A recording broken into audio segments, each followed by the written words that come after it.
Sa inyo ang tanim po naming papaya. Itong papaya pong ito, ang variety po nito ay Red Lady. Yan. Yan. Ang isang piraso po niya, tumitimbang po ng nasa 4 hanggang 6 na kilo. Kaya naman po ang laki. Po. Laki po niyan. Mura pa po yan.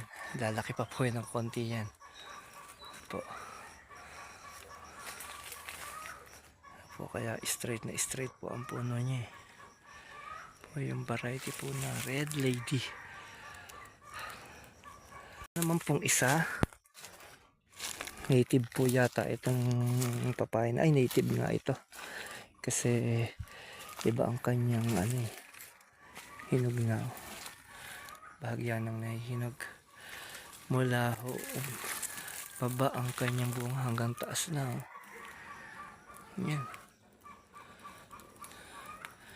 Dalawang puno po ng papayang napahiwalay. Kasamahan po niya nandoon sa kabila. Ang nagtanim po niyan ibon. Pag may nahihinog na papaya dun sa kabila, tinutukan ng ibon. Yan, nadadala dito yung buto. Pag napaipot na ang ibon ay yan o. Naman ng bunga. Hitik na hitik sa bunga. Yan po yung ating tanim na papaya. Inalagaan na lang po natin. Salamat po sa muli.